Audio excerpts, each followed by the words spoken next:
So the other day I put up a GIF of an astronaut and how I put an astronaut in space with After Effects. It's all really low budget, but there was an overwhelming response with thousands of people looking at it and hundreds of people asking for a tutorial. So yeah, I've never done a tutorial. This is something new, but why not? I'm going to assume some basic skills in After Effects because there's thousands of tutorials online that will cover all the basic things, and this is more about how it all comes together. And later on I'll talk about a tutorial where someone's done something similar, where it's more from the ground up.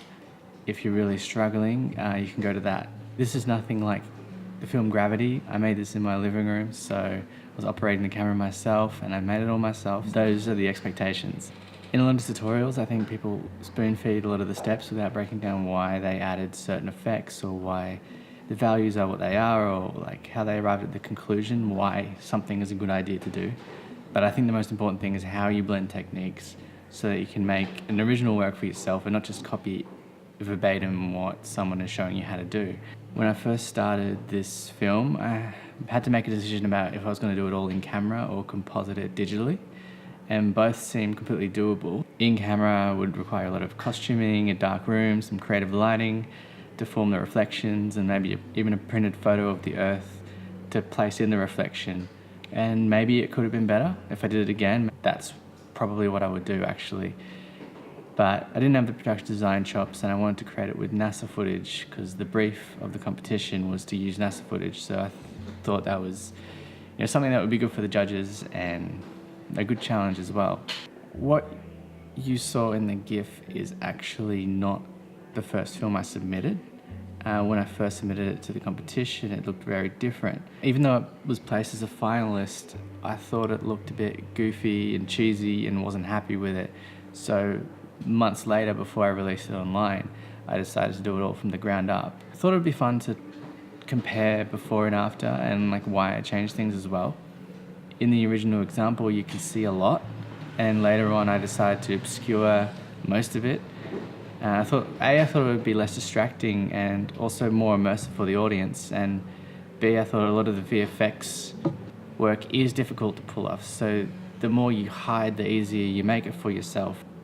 Also, it's a bit flatter in the first instance. I looked for ways that I could add more depth, and to be honest, my favourite shot, and the shot that stayed relatively untouched, is the ECU, which is the most simple shot. Where it's literally just his face with a few things going on in the foreground, and I think it's a shot where we really feel the juxtaposition of his claustrophobia and entrapment, even though he's in wide open space. And to be honest, that was the only unplanned shot. It was kind of a throwaway, one more take, but it goes to show that less is more, and maybe the entire film could have been done that way in hindsight. But that being said, the original version did have a vintage feeling that was lost, and some people might like that. So it's really subjective. First of all, to get your shot, I decided to use a balaclava and a telemarketer headset. I think blending, IRL props with VFX is a great way to throw the audience off what is real and what isn't.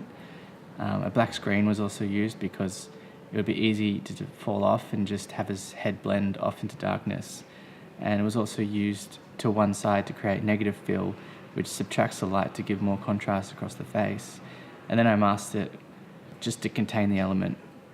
I spent a lot of time researching images of astronauts and built up a huge library of things that I knew I could use. And here you can see I separated the helmet from the glass, and this let me make the glass transparent while the suit stays opaque and in the foreground. Yeah, I think breaking up elements like this is really the cornerstone of making something out of nothing. And over the lights, I created a lens flare. As you can see, they're off in the actual image, but this was just an optical flare plug-in, which is a bit more customizable than the inbuilt flares in After Effects. And I just slowly animated the intensity of it just so it looks animated and lively. The reflection of the Earth gives the audience a sense of location. This took me the longest to figure out. Like, where the hell should the reflection of the planet be on the helmet? But spherical reflections tend to be upside down and kind of skewed, so I ended up putting it up the top there. A subtle detail that really makes it is the chromatic aberration. If you don't know what that is, you probably wouldn't notice it, but subconsciously people pick these things up even if they don't understand them. And to do that, I basically separated the color channels of the footage and then distorted them very slightly, giving the actor a colored edge. So that's separating the blue, green, and red channels. And when they're all on top of each other, they look like a normal image, but when they're slightly skewed, you just have that little edge. I went to a life drawing class like 10 years ago, and the teacher was really good and explained that drawing was all about learning how to see. And she discouraged drawing from 2D images online that would stunt your growth of being able to perceive things in real life and recreate them. And I think the same applies to the art of visual effects and compositing, because you need to be able to look at something and dissect what you're looking at and why it looks the way it does. The reason I made all of the layers 3D is so that I could separate all of the planes, kind of like a diorama, and the blurs and the helmet sit in the foreground. And then for the camera, I put a slight wiggle expression so that you can see a little bit of parallax when it moves around. And, you know, the little lights and shimmers kind of move separately to the face, and that gives it a bit more life. In the front-on shot, it was much harder to get it right. I think the lack of having an angle and depth make it difficult to find like what kind of impression I was going for. I kind of just ended up putting him inside a blurry sphere. A little detail here in the older version, I had photoshopped an Australian flag into the original spacesuit just to represent our non-existent space program.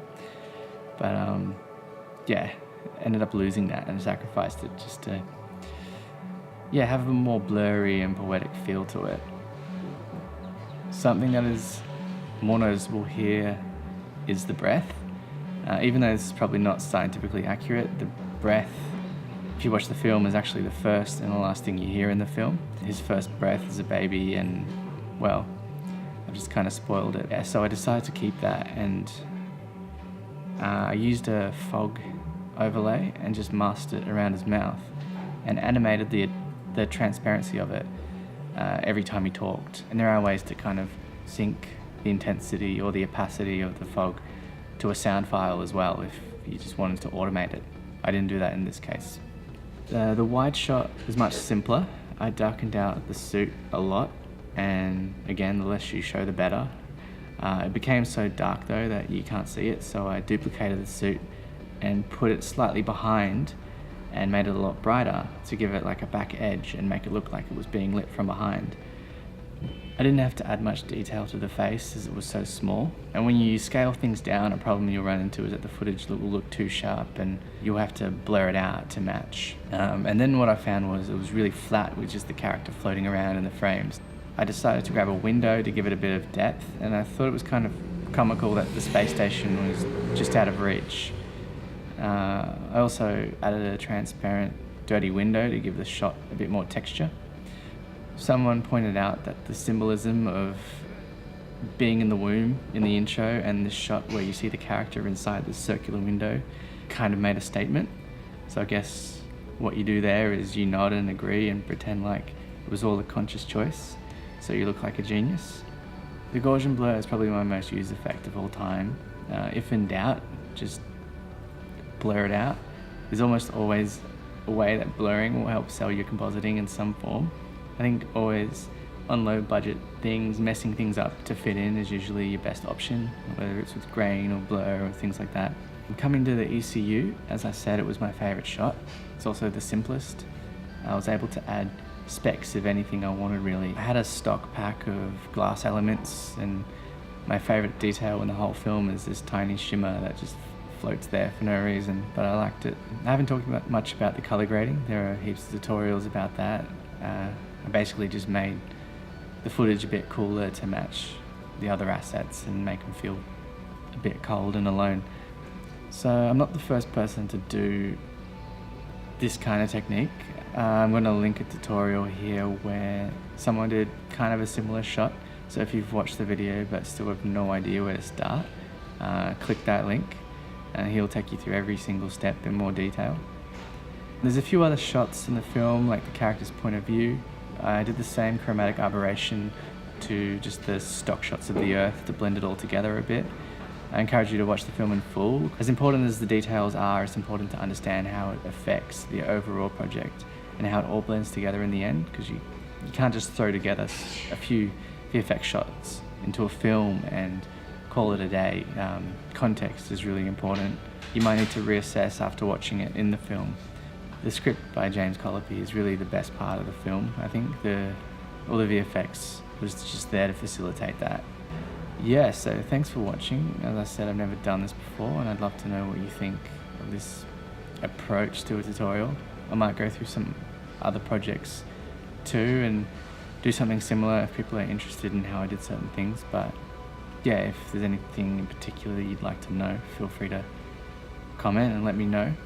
My social media links are in the description if you want to keep up to date with any of my other projects. I'm always trying new stuff. Yeah, I hope that's helpful.